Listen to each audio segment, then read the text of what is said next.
स्वागत है आपका Indian prime news Arunachal Pradesh पे। आज हमारे बीच मौजूद है लपारादा क्षेत्र के अध्यक्ष जोन्या बसार जी, जिन्होंने 3 टाइम्स लपारादा क्षेत्र के बीजेपी के अध्यक्ष के जो पद है उसे मिला। सर, सबसे पहले आपका बहुत बहुत धन्यवाद सर इस पद के लिए। Thank you.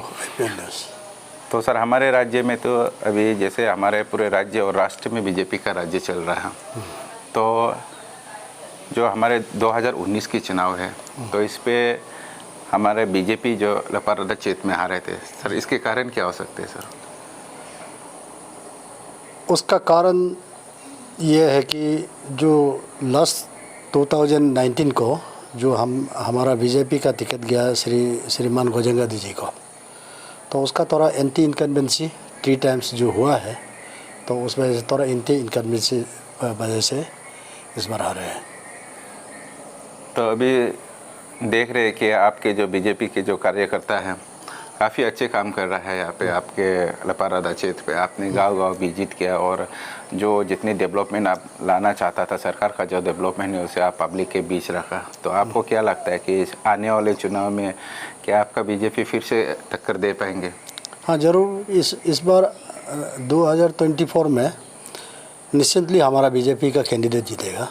और मेरा जो बीजेपी का अभी जो फ़िलहाल कैंडिडेट है श्रीमती जांबी जी ने दिर्ची है, तो हम लोगों ने उसको आगे रखा है बीजेपी कैंडिडेट के लिए। और लास्ट ईयर जो हमारा एनपीपी में थे, अभी तक एनपीपी से हमारा बीजेपी में आए हुए 1600 जैसा प्लस हुआ है वहाँ से, तिरबिन बासर दारे सागो से। और मेरा जो बीजेपी पुराना है वो तो है ही है। और इसमें कोई हमारा बीजेपी पुराना है, इसमें लीडरशिप में भी ज्वाइन कर रहा है जावेद जी लीडरशिप में। और जो एनपीपी का है वो भी जावेद जी का लीडरशिप में ज्वाइन कर रहा है और हमारा बीजेपी पार्टी में ज्वाइन हो रहा है। इस बार हम लोग निश्चित आ जाएंगे। जैसे कि सर अभी हम जब बात करेंगे बीजेपी के, तो यहाँ के जैसे कार्यकर्ता होता है आपका, जैसे युवा कार्यकर्ता का अध्यक्ष होता है और आपके जो बीजेपी के अध्यक्ष, वो आपके यहाँ पे बीजेपी कैंप पे विजिट करके जाते हैं वो लोग।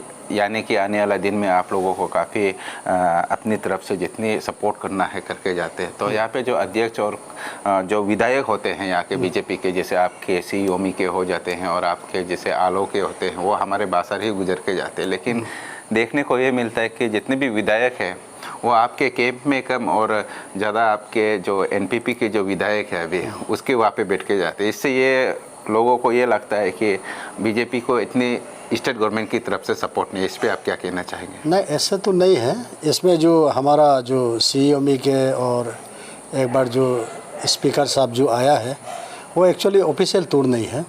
उसको हमारा जो अभी का फ़िलहाल जो ऑनरेबल एमएलए है उन्होंने उसे लंच डिनर के लिए बुलाया।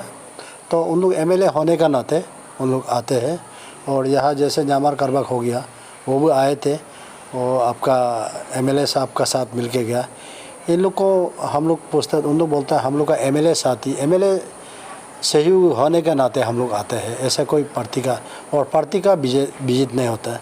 पार्टी का विजिट में हमारा जो ब्योरम बागे जो है बहुत बार आ चुका है, हमारा ऑफिस में विजिट कर चुका है, हमारा बीजेपी में मीटिंग करके गया, सब कुछ करके गया। और मेरा जो अध्यक्ष है ब्योरम बागे जी, बीजेपी का जो स्टेट का अध्यक्ष है, उन्होंने तो कहा है यहाँ में तो बीजेपी एमएलए नहीं है, तो जावेद जी ने दिर्च को बीजेपी एमएलए ही सोच के आप लोग काम करो बोल के हमको निर्देशन दिया गया है। जैसे सर आपके अभी कार्यकाल की बात करेंगे तो आपके 3 टाइम्स आपका जो कंसेक्यूटिव अध्यक्ष बन रहे हैं, तो इस पे आपका एक्सपीरियंस सर कैसा गुजरा सर? नहीं, उसमें ऐसा है 2019 में 2018 में हमको फिर एक बार सेलेक्ट किया था। उसमें मैं थोड़ा अध्यक्ष में उतने एक्सपीरियंस भी थोड़ा कम था। अभी जो है 2019 में मुझे फिर सेलेक्ट किया गया है। तो मैं बीजेपी का पॉलिसी प्रोग्राम और जो कार्यकर्ता को कैसे रखना है, पार्टी को कैसे चलाना है, वो हमने बहुत हमारा स्टेट लीडर रुख से सीखा है और वही हम यहाँ डिस्ट्रिक्ट में कर रहे हैं।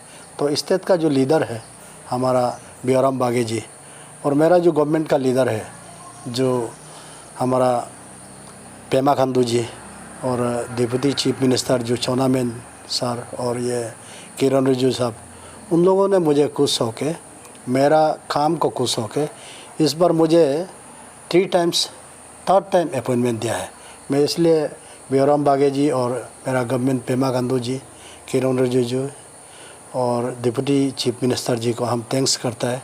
और मेरा जितना स्टेट का जो प्रेसिडेंट, वाइस प्रेसिडेंट जितना जो है कार्यकर्ता है उसको थैंक्स करता है।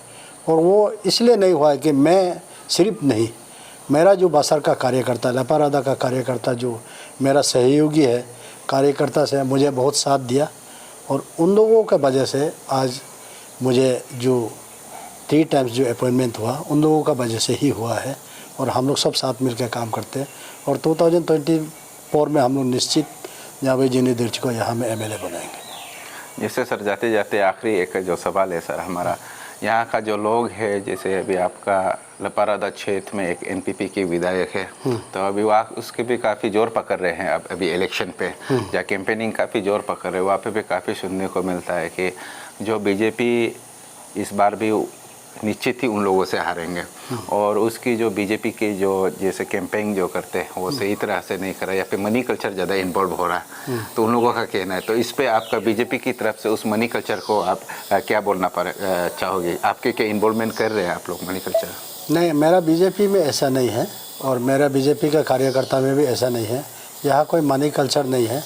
वो सिर्फ हमारा पब्लिक को, हमारा वोटर्स को गुमराह करने के लिए वो कह रहा है इन लोग मनी कल्चर कर रहे हैं बोल के। ऐसा कोई बात नहीं है, यहाँ कोई मनी कल्चर नहीं है। इन लोग हमारा वोटर्स को और समाज को डाइवर्सन करने के लिए मनी कल्चर का बात करता है। आज तक मैं कहीं नहीं देखा कि किसी को पैसा दिया, ना कोई किसी को ऐसे दिया, ऐसा कोई बात नहीं है। लेकिन मैंने तो सुनने में आया है कि अभी जो NPP जो हम लोग का लीडर है, ऑनरेबल MLA है, वो बहुत अभी मनी कल्चर उससे शुरू हो रहा है बोल के मैंने उल्टा सुन रहा है। लेकिन हमारा बीजेपी में पूरा आपका सेंटर में आप देखिए मोदी जी का गवर्नमेंट है, एकदम क्लियर गवर्नमेंट है, और स्टेट में पेमा जी का गवर्नमेंट है, क्लियर गवर्नमेंट है। तो हमारा लपारादा में मनी कल्चर का कोई इशू नहीं है।